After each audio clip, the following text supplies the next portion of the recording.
que tenga una condena firme. Claro. Ya con 2 condenas está sumamente probado por todas las pruebas que juntó el fiscal Luciani. Acá hay que también señalar que Cristina está hoy en el banquillo de los acusados en la causa más importante, estas de las múltiples que ella tiene, por $3.000 millones de que el 78% de la obra pública de Santa Cruz fue dirigida a las empresas de Lázaro Báez, cuando la mayoría de esas ni siquiera le pagaron la totalidad sin que hubiera avance de obra, muchas ni las empezó y la mayoría no las terminó. O sea que ella está sumamente implicada, y eso también gracias a que durante el gobierno de Mauricio Macri, Dietrich, que era el ministro de Obras Públicas y el que estaba específicamente en el tema de vialidad, que era, ahora se me va el nombre, pero también estuvo en energía, ahora es intendente. No, ¿cómo se llama? Bueno, un funcionario, ahora me va a salir el nombre. Ellos presentaron la causa judicial y por eso Cristina está en el banquillo de los acusados. Iguacel, exactamente, Iguacel. Perdóname, Iguacel, porque realmente heroico. Y todas las pruebas que puede conseguir el Estado son mucho mayores que cuando las denuncias que hacen legisladores sobre temas similares. Si comparamos qué pasó en el caso de YPF, que es algo que yo le dije a funcionarios del gobierno en la época de Cambiemos, nunca presentaron. Así había una causa que iniciaron entre otros Lilita Carrió y Mario Sábato y no me acuerdo quién es más por el defalco de YPF, ¿no? El vaciamiento de YPF durante los eskenazi, la famosa argentinización, y después por la estatización de esta manera que íbamos a tener los problemas que tuvimos después. Pero la causa que está en manos del hijo duerme el sueño de la impunidad desde entonces.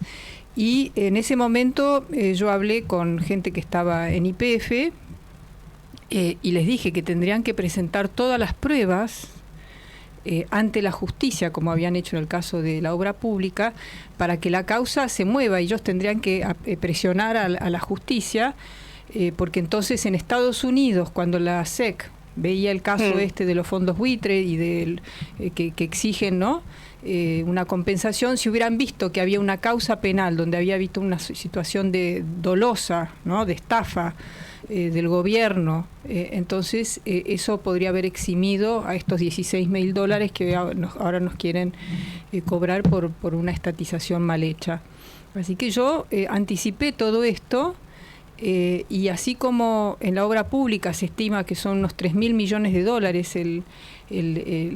la defraudación al Estado, por todas las maniobras que hicieron en YPF el gobierno de Néstor y Cristina Kirchner, que primero fue tratar de que la empresa la controlara su testaferro, los eskenazi. Después otra cosa que hicieron fue fijar un precio del petróleo que no tenía nada que ver con el precio internacional. Pusieron retenciones móviles al petróleo en el 2007, antes que el campo, y por eso la producción se desplomó y la Argentina, de ser un país exportador y con superávit energético, empezó a importar, y durante unos 10, 15 años hemos importado unos $10.000 millones.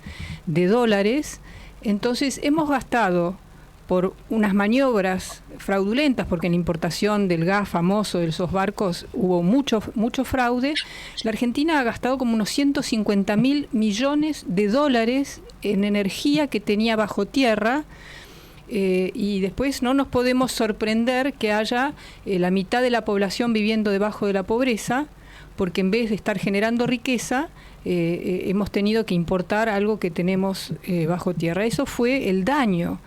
Ojalá en esa causa hubiera también, yo he escrito un montón de eso, hubiera también una investigación penal, porque sin duda a la cabeza está Cristina, porque el proceso de argentinización con los eskenazi, que también yo creo que están detrás de este fondo buitre, tienen todavía una parte, a quienes se les dio, no sé si acuerdan, la empresa, el manejo de la empresa sin poner un solo peso, un dólar, ¿no? Se retiraban ganancias que no había en YPF, anticipadas, y así iban pagando hasta que se estatizó. Bueno. María Eugenia, Lionel Paredes te saluda. María Eugenia, a ver, no sé si no te suena como a poco la condena de 6 años de prisión, porque si yo me lo pongo a pensar, como vos decías, hay que ver si llega, cuando la Corte Suprema realmente lo deja firme, si es que lo deja firme, obviamente van a pasar mínimo 2 años, porque el año que viene es año de elecciones y no creo que quede firme. Y yo me pregunto, ¿no es tan fácil robar acá en la Argentina por tan poco? Porque se robó 3.000 millones de dólares y te dan 6 años de prisión. O sea, no sé, es un... No, es vergonzoso, por eso el fiscal, tanto Luciani como el fiscal de casación, han pedido que también se le acuse de la figura de asociación ilícita, lo Tal cual cual. incrementaría la pena. Igualmente es importante esta condena en segunda instancia. Esperemos que esta corte, que no lo metan al hijo ahí, porque es justamente la manera de seguir con esta impunidad. El presidente Menem también gozó de esa impunidad. Yo fui compañera de ella en el Senado y vi como, primero, que nadie ni le daba, apenas lo saludaban al pobre Menem ya viejito, pero que a pesar de todas las cosas que decían de los 90 y el neoliberalismo y todas las acusaciones públicas que decían los legisladores y el gobierno de la época de Menem, lo tenían ahí cobijado en el bloque del Frente de la Victoria, porque entre ellos se tapan, se protegen Era funcional. una omertá, y además le daba el voto, votaba con ellos. Entonces esta omertá, ¿no?, este pacto de silencio y de impunidad, bueno, el peronismo es especial en eso. Vamos a ir a una tanda y cuando volvemos estamos con María Eugenia Stensoro, y vamos a preguntarte, te dejo una pregunta para cuando volvamos. ¿La política qué hacemos? ¿Volvemos? Dale. La dejamos para después. Dale. En el 2017 el vicepresidente de Mujica, Mujica era presidente, y su vicepresidente tuvo que renunciar. Raúl Sendic era el hijo del fundador del movimiento Tupamaro, o sea que era hijo de un héroe para el Frente Amplio, claro, que gobernaba en ese momento. Y se descubrió, una investigación de la publicación Búsqueda ya, descubrió que él había usado su tarjeta corporativa cuando dirigía la empresa estatal ANCAP para comprar ropa de Adidas, unas cosas electrónicas, un colchón y unas joyas. Bueno. Y entonces se armó un revuelo. Y los únicos que lo defendieron fueron Mujica y su esposa, y Mujica, que decía, bueno, en Brasil está el caso Odebrecht, ¿no? Vemos, con otros números. En la Argentina hemos visto a las monjitas llevando bolsos con dinero, escondiendo bolsos con dinero. No hagamos tanto lío por unos calzoncillos, decía Mujica, ¿no?, que puede parecer gracioso, pero el Frente Amplio, el partido de gobierno, el Tribunal de Ética se reunió y dijo que tenía que renunciar porque no era propio usar fondos públicos era inapropiado, no era correcto, y entonces Sendic no solamente renunció, sino que un par de años después se fue a vivir a Paraguay, porque la censura social que hay en Uruguay es tan grande que no tenía espacio. No es que le iban a dar un puesto en una legislatura, quién sabe dónde, en algún organismo o en alguna... O una embajada. O una Argentina, ¿no? Una embajada. Claro. Entonces yo decía, qué bárbaro.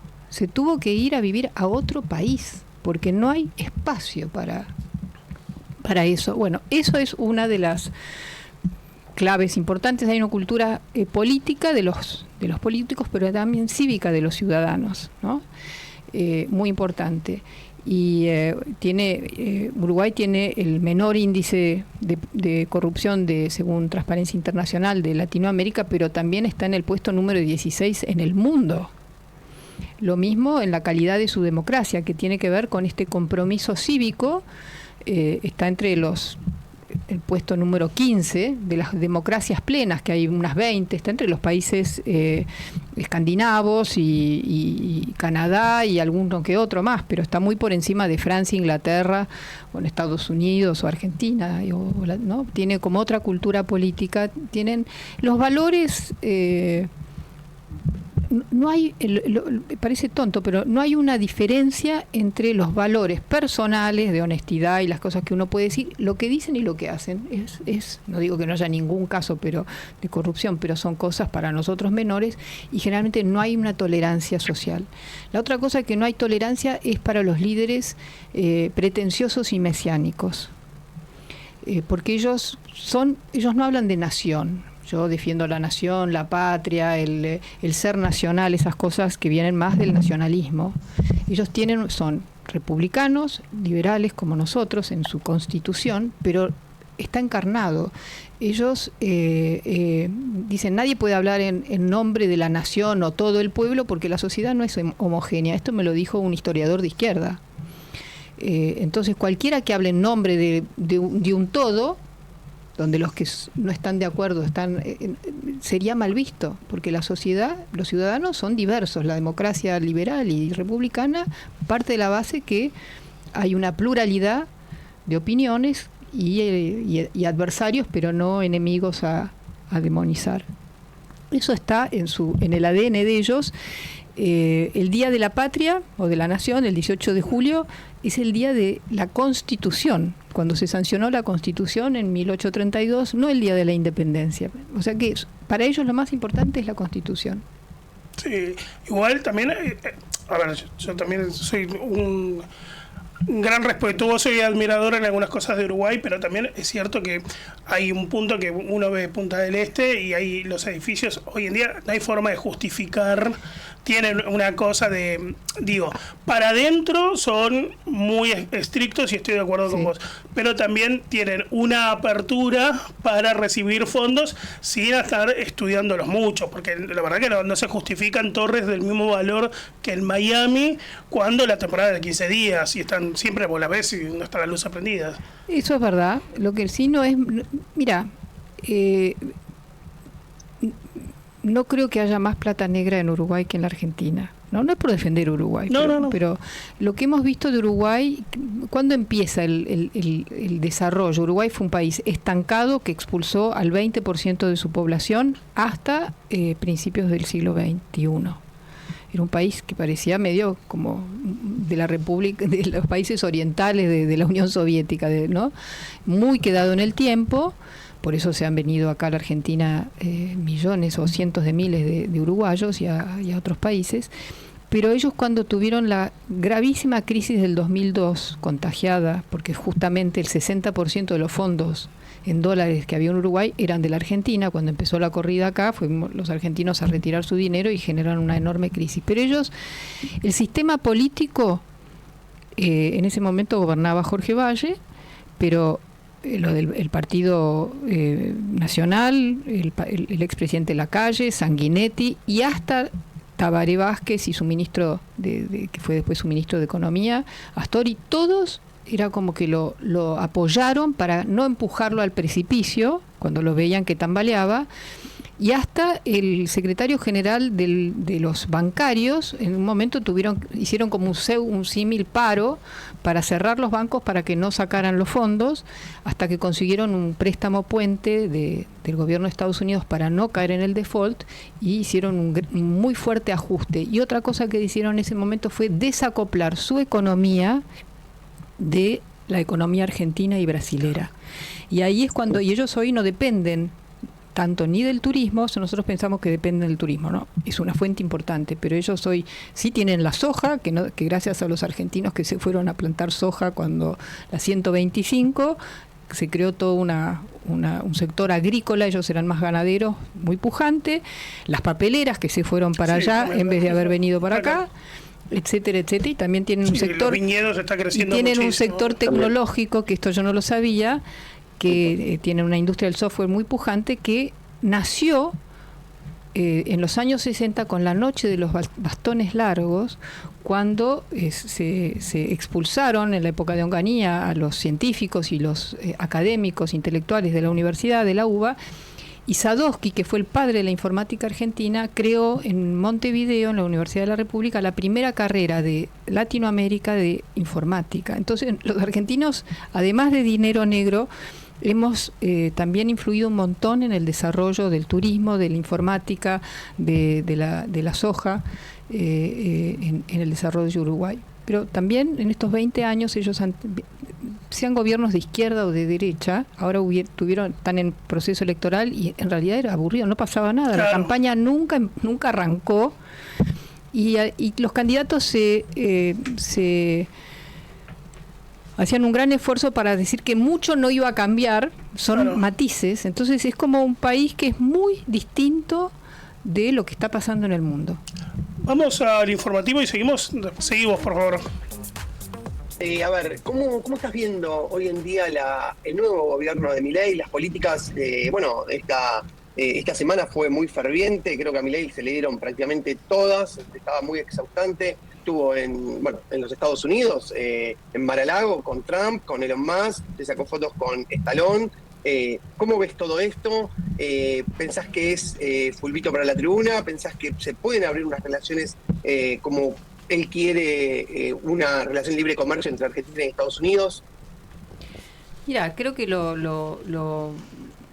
desde mi punto de vista, lo positivo de este primer año del gobierno de Milei es que evitamos una hiperinflación y eso requirió una enorme decisión y coraje de parte de él y de sus ministros, que creo que y también si nos acordamos cómo era la situación del país en agosto del año pasado, septiembre, había una enorme desesperanza, incluso de los que iban a votar por Massa. Había una gran desesperanza con la gente yéndose del país, los jóvenes yéndose del país, mucha emigración. Y hoy me parece que hay en la mayoría de la población hay esperanza, expectativa, también cautela de ver si esto va a durar. Hemos visto varias veces programas de estabilización que funcionan al principio y después, porque no se avanza en ciertas cosas, tal vez vuelan por los aires. Esperemos que, al menos yo, no voy a hablar por los demás. En mi caso, espero que al gobierno le vaya bien, respeto el esfuerzo que están haciendo. Me parece que no me gusta ni los insultos, ni la demonización ni de la izquierda, ni del socialismo. Me parece que todas las ideologías tienen algo positivo y que llevadas siempre al extremo, todos los extremismos son dañinos. Pero creo que para enfrentar al kirchnerismo y a todo el campo minado que dejó en las instituciones, donde en vez de empleados públicos tenemos militantes de una causa, donde la gestión no importa para nada, ni los resultados, ni los déficits, bueno, lo hemos visto en aerolíneas, etcétera.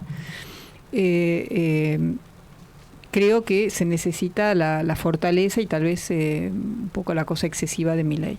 Así que si la relación con Trump va a llevar a beneficios para la Argentina, creo que el mundo y los inversores, que es lo importante, van a invertir en la Argentina cuando vean que los argentinos empiezan a invertir acá y cuando se pueda sacar el cepo, porque el cepo implica que vos entrás el dinero pero no lo podés sacar en las mismas condiciones. Entonces creo que todavía hay que ver. María Eugenia, quisiera preguntarle sobre la relación que tiene el presidente Milei con el periodismo. Tiene un historial de decirles ensobrados a periodistas de investigación, arremeter contra FOPEA y limitar el acceso a la información pública. ¿Cuál es su opinión sobre esta relación que tiene? No, mira, yo la primera vez que escuché, que me sorprendió muchísimo, estaba de viaje, no me acuerdo dónde, y prendí, no sé si alguna de estas canales internacionales, sería la CNN, y lo vi a Hugo Chávez, ¿no?, con ese atuendo que tenía de militar con un montón de condecoraciones, ¿no?, realmente como al comandante Hugo Chávez, hablando del terrorismo mediático y acusando a la prensa de su país, en ese momento que empezaba toda la censura y el cierre de la prensa y la inmigración venezolana, Y yo no podía creer eso de que desde un gobierno que se decía democrático, había sido elegido constitucionalmente, se pudiera poner a la prensa, ¿no?, ya en una categoría de terrorismo mediático. Y eso lo hemos visto después en el kirchnerismo, porque los líderes populistas, hoy en Latinoamérica hay lo que se llama dictaduras. Ya no existen los gobiernos militares, pero sí, no solamente en Venezuela. Yo estoy en el Consejo Directivo de Poder Ciudadano y tuvimos una reunión con los representantes de Transparencia Internacional que vinieron a Argentina y no podía creer lo que contaban en Ecuador, en Guatemala, en El Salvador, en un montón de países que son como dictaduras, ¿no?, o autocracias, donde persiguen a los ciudadanos, asesinan muchos ambientalistas, me sorprendió, y que son narcoestados como Venezuela y como Nicaragua. Entonces ha habido un deterioro de la democracia muy grande. Milei es un líder populista que va por encima de denosta las instituciones, porque no dice hay que mejorar el Parlamento, hay que mejorar, ¿no?, o la justicia, de la justicia no habla y lo quiere poner al hijo. Entonces, y con el tema de la prensa, me parece que hay mucho que mejorar en la prensa, pero ¿por qué atacan los líderes populistas a la prensa? Porque ellos generan como van al extremo, quieren destruir el centro, y entonces polarizan a la sociedad, se empieza a fragmentar el sistema político, o ellos llegan porque el sistema político también está debilitado, y lo único fuerte que les puede hacer frente son los periodistas que investigan. Entonces los medios, que es el control que pueden tener, los medios, la justicia, la empiezan a denostar. Bueno, Trump fue contra la justicia, contra todo lo que lo quiso limitar durante su primer mandato, por eso llama la atención que lo hayan reelecto, y a mí me preocupa muchísimo lo de Milei, lo que dicen, bueno, es distinto, en la época del kirchnerismo esto pasaba también, tenemos que recordarlo, porque además que nunca quisieron sancionar la ley de acceso a la información pública. La otra cosa es que te mandaban la FIP y te mandaban la justicia penal y te mandaban también la CIDE. Entonces era muchísimo más peligroso para los periodistas que eran atacados, como Santoro, ¿se acuerdan el caso de Santoro? O el tema de la pauta publicitaria, que silenció a gran parte de los medios porque como les daban dinero se callaron. Así que la situación de hoy no es tan grave, pero esto de denostar a las instituciones, la democracia, una cosa es decir, tenemos que mejorarlas. Mismo el Estado lo tenemos que mejorar, no destruirlo. Esa es mi visión. Entonces, la agenda política de Milei, que es la agenda de esta nueva derecha extrema, que no es liberal, porque el liberalismo se basa en el respeto a las instituciones y en el poder limitado. Es justamente un sistema de controles cruzados. Entonces, la verdad que a mí me preocupa. Estamos con María Eugenia Estensoro. En el libro Laboratorio Uruguay, que escribiste con Silvia Neistat, justamente vamos a leer un pequeño párrafo, seleccionamos diferentes párrafos del capítulo Radios Uruguayas, que me parece que tiene que ver justo con lo que estás hablando. El concepto de representación está debilitado en su base por un ciudadano que se representa a sí mismo publicando mensajes vía Facebook o lanzando tweets con momentáneas ocurrencias. Vive la ilusión de participar de un debate que no es más que un coro desafinado de declaraciones. Bueno, eso lo dijo Sanguinetti, sí, que es un muy buen analista. Y periodista, y periodista. Sí, sí. Lo tuvimos acá en la radio, un placer. Sí. Miren, a mí lo que me preocupa mucho, y la semana pasada y la anterior hubieron un congreso de FOPEA y también una reunión en la Embajada de Inglaterra para hablar de los temas de la libertad de expresión, no solamente en la Argentina, y el tema central era estas campañas de odio y la fake news y el acoso a los periodistas a través de las redes. Y yo planteé que lo que yo no puedo entender, ¿por qué en las redes sociales se puede tener presencia anónima sin que esté la identidad acreditada y que uno entonces puede decir cualquier cosa que no está permitido en el mundo real, ni cuando uno escribe algo en un diario o dice algo en la televisión. Siempre son personas acreditadas que dicen algo y entonces son pasibles, no censura previa, pero sí después, de los juicios de calumnias, injurias, etcétera. No veo por qué está permitido este debate público anónimo de gente que dice cualquier cosa, donde todos explicaban que en las redes se viraliza más rápido todo lo que sea lo emocional y lo violento y lo agresivo. Entonces, está destruyendo nuestras democracias. Yo creo que las plataformas se las tiene que regular para que todos los que emitan, ya sea por X o por la plataforma que sea, se tenga que ser una identidad comprobada, que eso además uno no puede tener una cuenta en Netflix, en un WhatsApp o qué sé yo, sin que puedan acreditar quién sos. Entonces no veo por qué esto que está destruyendo, porque ¿qué es la base de la democracia? Es el espacio compartido que compartimos, el espacio público, ya sea el espacio físico y también el discurso público, la conversación pública. Entonces cuando todo vale, las mentiras, lo que digan, etcétera, y eso es como una especie de avalancha que no se puede desactivar. Yo no entiendo, bueno, me sorprendió que muchos colegas que están sufriendo este acoso tremendo, les parecía que era coartar la libertad de expresión. Yo no veo que tiene que ver con la libertad de expresión decir cosas anónimamente, donde no podés saber, ¿no? ni sancionar a quien dice mentiras, que eso no es parte de la libertad de expresión. María Eugenia, sí, y te agrego, muchos periódicos de renombre como La Vanguardia se están yendo de X porque justamente están viendo que justamente no se representa o sea, hay mucho hater, o sea, es como que pensar diferente, parece que, bueno, te atacan de todos lados. Obviamente esto también el kirchnerismo lo podemos recordar, cuando ponían la foto de los periodistas en Plaza de Mayo, iba la gente y escupía. Así es, bueno. O sea, pero al menos ahí sabías quién escupía, era Eve de Bonafini, claro. Acá son como encapuchados que no tienen ningún tipo de sanción, hagan y digan lo que hagan, y son legiones. Entonces, yo vi eso, que hay diarios importantes, The Guardian también. Sí. Yo dije, qué suerte, voy a poder irme de X, que no lo miro nunca, porque a mí me molesta la cloaca, me molesta la maledicencia, los chismes, y nuestro debate es todo, nuestro debate público, siempre estamos hablando de rumores, de lo que dijo uno, lo que dijo el otro, no hay una investigación detrás ¿no?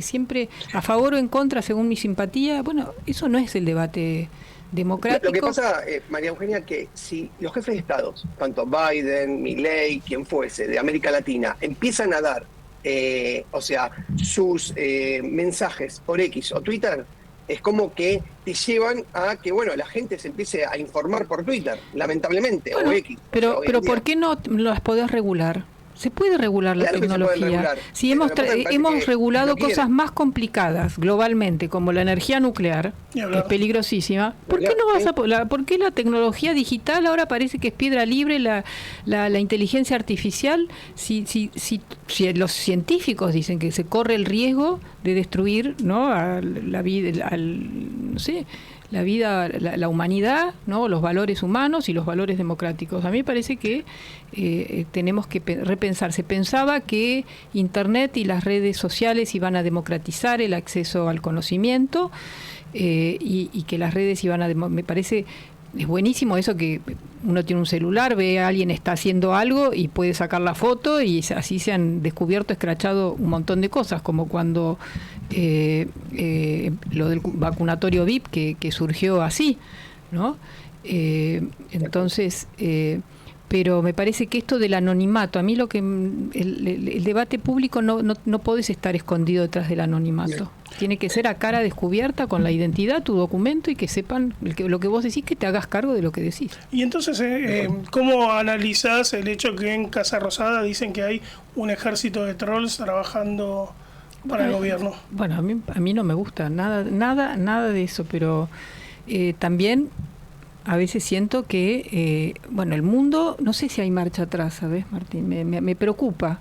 Si hay marcha atrás para volver a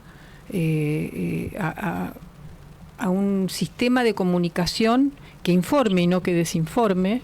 No digo que cuando eran solamente los grandes medios y los pocos canales de televisión o de cable era un paraíso, pero había un control de qué era lo que un control de veracidad.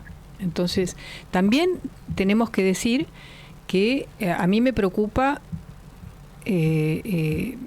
también la calidad periodística, como digo, siempre hablamos, mi fuente me dice, pero hasta de cosas, son opiniones.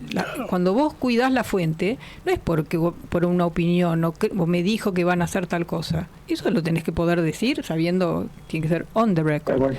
Me parece que el off the record es solamente, o mi fuente, cuando son cosas muy reservadas, y etcétera, pero acá es como que es todo chismes y se ha vuelto muy partidizado, ¿no? Cada periodista está haciendo su editorial y parece como una militancia, y el periodismo tiene otro rol, y creo que si mejora su calidad, entonces también la sociedad lo va a valorar más. Necesitamos un mejor periodismo.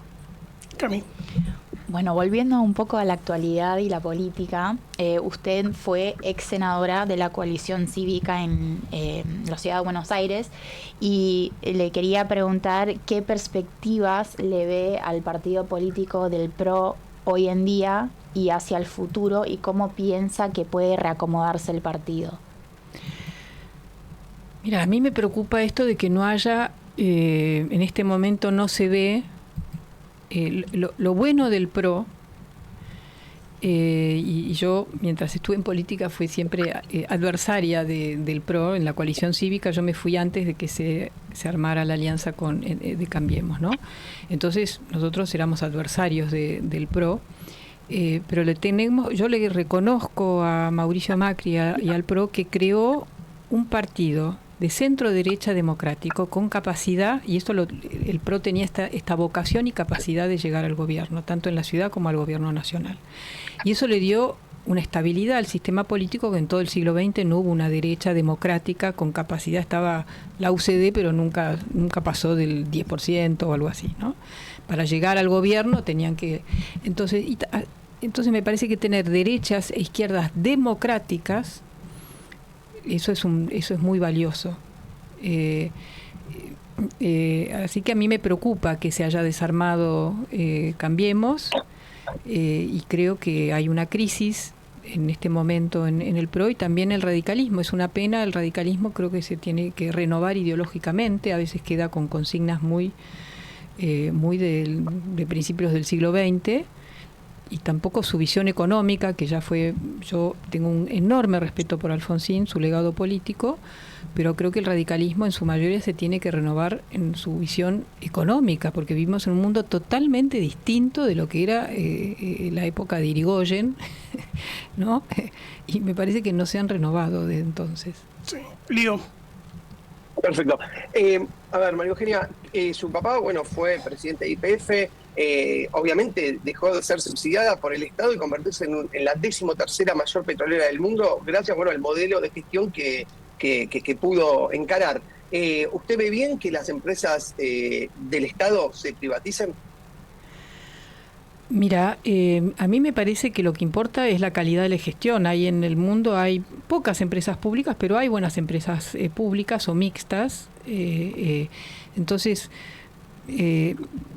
lo que pasa que, en la Argentina con estos convenios colectivos y también con una visión política que lo del kirchnerismo lo llevó al extremo, esta idea de hacer de aerolíneas o de la ESMA o de YPF como bastiones de militancia ideológica al extremo, y donde la gestión no tenía nada que ver. Me parece que y apoyado en una visión muy corporativa de darle a los trabajadores del Estado, a los gremios, todos los beneficios sin una contraparte de calidad en el servicio que dan, y además con una cosa antieconómica donde empezaban a generar déficits enormes que pagamos todos, pero en lo que pagan los impuestos del IVA, la gente más humilde que no viaja, que no utiliza la universidad pública, etcétera, etcétera, en realidad son los perjudicados, porque financian toda esta militancia que no tiene la idoneidad generalmente para administrar la cosa pública. La cosa pública, los dineros públicos son sagrados. Entonces, mientras haya gente que respete el rol de las empresas públicas, pero no creo que, ¿viste? No creo ni en el Dios mercado ni en el Dios Estado. Creo que en la buena gestión, en la transparencia, en el control. Así que bueno, veamos. María Eugenia, ¿en qué estás ahora? ¿Estás por sacar un libro? ¿Qué te estás dedicando? Mira, ahora estoy con Norma Morandini. Este año nos presentamos a un concurso, una convocatoria de justamente FOPEA y una Google y una incubadora de medios digitales para lanzar medios digitales, y fuimos seleccionadas con un grupo, todos eran más jóvenes que nosotras, y relanzamos Mujeres y Compañía, que fue una revista para mujeres profesionales, como un feminismo moderno, no rabioso como lo de ahora, sino de empoderar a las mujeres emprendedoras, profesionales, y en su vida profesional y también personal. Y ahora lo hemos sacado como un newsletter, porque hay un movimiento feminista muy importante, y también que atraviesa todas las clases sociales, las ideologías. No estamos de acuerdo con este feminismo identitario, rabioso, en contra de, victimizante, no. Obviamente sí, contra los femicidios, los abusos y todo eso, pero no hacer de, bueno, lo que hemos visto acá tan patético, ¿no? Y por otro lado, estoy trabajando en una investigación que no sé en qué va a concluir, pero me interesa mucho el legado, como decía, político de Alfonsín de los derechos humanos. Se cumplen 41 años de la vuelta a la democracia, y Alfonsín lo primero que hizo fue firmar 3 decretos. El primero fue procesando legalmente a las cúpulas guerrilleras por haberse alzado contra la Constitución. El segundo fue a las cúpulas militares, y el siguiente fue la creación de la CONADEP. Esto, que creo que nos ha dado, y su visión era que quedara muy claro dónde estaba el delito y dónde estaba la ley, que no había razones ideológicas, causas nobles que uno puede asesinar, etcétera. Después eso se fue desvirtuando, porque Alfonsín decía que tener claro que el delito y la violencia política estaba mal, y que los crímenes se tenían que pagar, y además él creía que era fundamental para la consolidación de la democracia. Lamentablemente, Menem indultó a Firmenich, que estaba en la cárcel, a Videla, a Camps, bueno, había un montón de militares y también de guerrilleros presos. Otra cosa hubiera sido si en el 2004, cuando Néstor Kirchner va a la ESMA y dice los 40 años que no se ocupó de los derechos humanos el Estado, si hubieran estado en la cárcel, porque los argentinos hubiéramos tenido claro que no hay, ¿no?, haber hecho de los derechos humanos, como se hizo. No da lo mismo las con todo. Claro. Esa causa noble que asesinaron y mataron y llevaron al país a una guerra, a una dictadura tremenda, y que creo que es parte del resentimiento que se fue sembrando de vuelta en la sociedad. Yo creo que la Argentina tiene que darle un cierre al tema de esa década tan terrible, que creo que todavía nos duele, y a mí me gustaría recordar esa visión equilibrada que tuvo Alfonsín.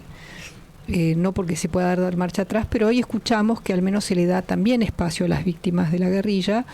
Yo cubrí el juicio de la Junta, fue atroz lo que hicieron los militares, pero creo que tenemos que volver a una visión de los derechos humanos que nos abriguen a todos. Claro.